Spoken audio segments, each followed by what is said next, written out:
Não basta crer em Deus, não basta orar, não basta falar de Deus. Você precisa assentar e ativar a centelha divina, Deus, dentro de você e agir como Ele agiria. Alô, buscadores, salve, salve, salve família, paz e luz, paz e amor. Estamos retornando para mais um estudo. Estamos lendo o livro O Sublime Peregrino, do mestre Ramatiz, psicografado pelo médium Hercílio Mães. Entrando agora no capítulo 5, Jesus de Nazaré e o Cristo planetário. Isso aqui é bom. Pergunta: conforme deduzimos de vossas palavras, então Jesus é uma entidade e o Cristo é outra. Porventura, tal concepção não traz mais conflitos entre os católicos, protestantes e espíritas, já convictos de que Jesus e o Cristo são a mesma pessoa? Ramatiz: em nossas singelas atividades espirituais, nós transmitimos mensagens baseadas em instruções recebidas dos altos mentores do orbe. Portanto, já é tempo de vos afirmar que o Cristo planetário é uma entidade arcangélica, enquanto Jesus de Nazaré, espírito sublime e angélico, foi o seu médium mais perfeito na Terra.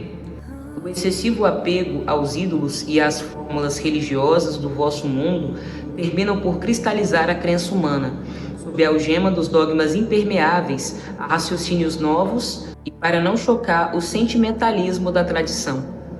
As criaturas estratificam no subconsciente uma crença religiosa, simpática, cômoda ou tradicional e obviamente terão de sofrer quando, sob o imperativo do progresso espiritual, tiverem de substituir sua devoção primitiva e saudosista por outras revelações mais avançadas sobre a divindade.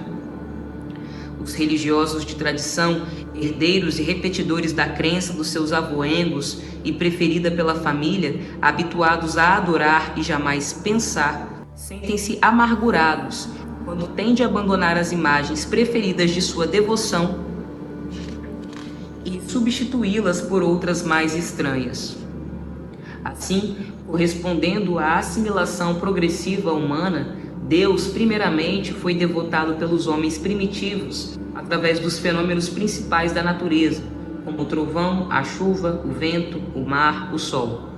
Em seguida, evoluíam para a figura dos múltiplos deusinhos do culto pagão.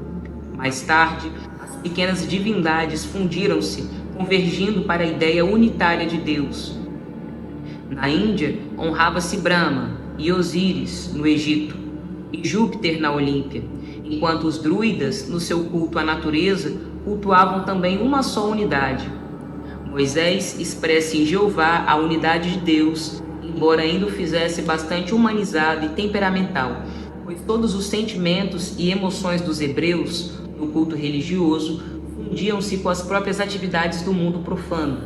Com o aparecimento de Jesus, a mesma ideia unitária de Deus evoluiu então para um Pai transbordante de amor e sabedoria, que pontificava acima das quisilas humanas, embora os homens ainda o considerassem um doador de graças para os seus simpatizantes e um juiz inexorável para os seus contrários. Tais ideias expressam-se de acordo com a psicologia, o sentimento e a cultura de cada povo. Osíris, no Egito, inspirou o culto da morte, enquanto Brahma, na Índia, recebia homenagens fabulosas como a primeira da trindade divina do credo hindu. Mas também havia Moloque, a exigir o sacrifício de tenras crianças, e finalmente Jeová, entre os hebreus, louvado com o holocausto de animais e aves, além de valiosos presentes dos seus devotos. Mais tarde, o catolicismo definiu-se pela ideia do Criador na figura de um velhinho de barbas brancas, responsável pela criação do mundo em 6 dias, pontificando dos céus atrás das nuvens, mas ainda sensível à oferenda de velas, flores, incenso, relíquias e auxílios necessários à manutenção do serviço divino no mundo terreno. Atualmente, a doutrina espírita ensina que Deus é a inteligência suprema, causa primária de todas as coisas, descentralizando a divindade do antropomorfismo para ser entendida animando todos os acontecimentos da vida. Não há dúvida, já é bem grande a diferença entre a concepção espírita e os deuses mitológicos que presidiam os fenômenos da natureza, ou ou se imiscuíam na vida dos seus devotos. No entanto, ainda existe diversidade da própria fórmula espiritista em confronto com outras explicações iniciáticas do ocultismo oriental. Em verdade, essa ideia de pluralidade divina foi se atenuando com a própria evolução do homem na esfera da filosofia e no campo da ciência. Porém, se isso lhe facultou maior assimilação da realidade do Criador, aumentou-lhe, no entanto, a sua responsabilidade espiritual.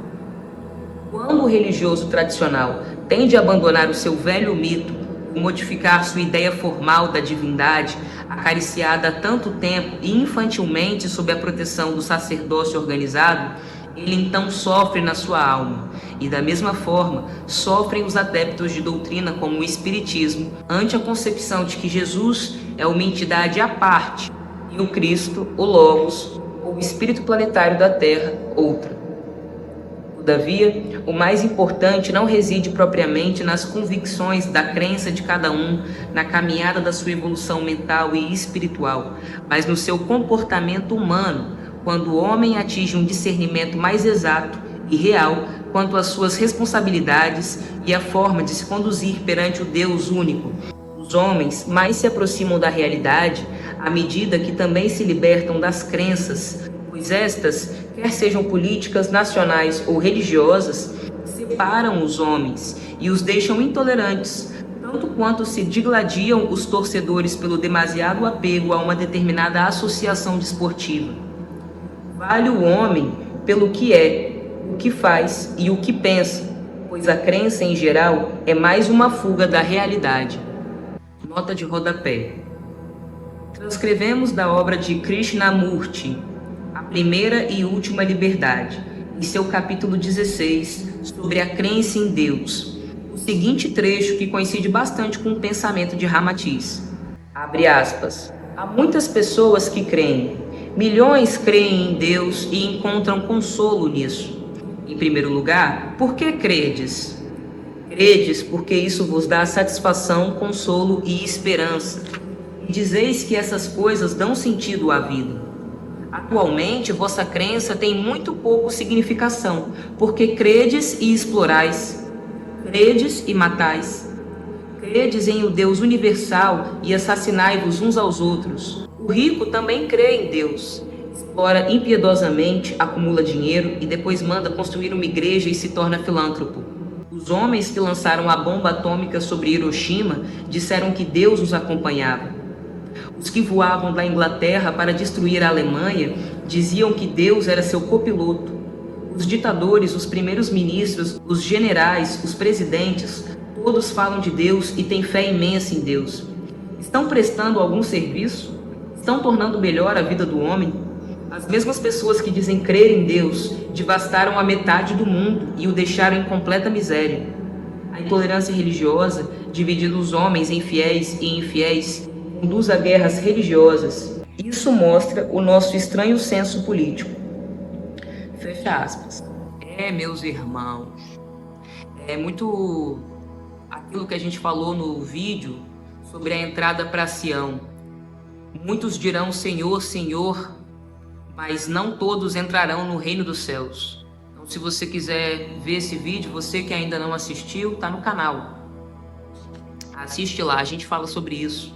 Não basta crer em Deus, não basta orar, não basta falar de Deus. Você precisa assentar e ativar a centelha divina, Deus, dentro de você e agir como Ele agiria, como Ele quer que a gente haja, como seu Filho, Jesus, agiu. E esse é o verdadeiro desafio. É por isso que somos tão hipócritas, né? Seguindo. Os próprios espíritas, em sua maioria, embora já possuam noções mais avançadas da realidade espiritual, ainda se confrangem quando se lhe diz que o Cristo é um arcanjo planetário e Jesus, o anjo governador da Terra. O anjo é a entidade ainda capaz de atuar no mundo material, cuja possibilidade a própria Bíblia simboliza pelos 7 degraus da escada de Jacó. Mas o arcanjo não pode mais deixar o seu mundo divino e efetuar qualquer ligação direta com a matéria, pois já abandonou em definitivo todos os veículos intermediários que lhe facultariam tal possibilidade.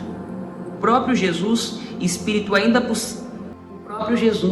espírito ainda passível de atuar nas formas físicas, teve de reconstruir as matrizes perispirituais usadas noutros mundos materiais extintos, a fim de poder encarnar-se na Terra. Salve, meus irmãos, então por hoje é só. Aprendendo em doses homeopáticas, estamos estudando esse excelentíssimo livro do mestre Ramatiz. Estou gostando muito e acredito que vocês também. Eu sou seu radialista Aroni. Vocês estão sintonizados com a Rádio Andrômeda, na Marie, câmbio desligo.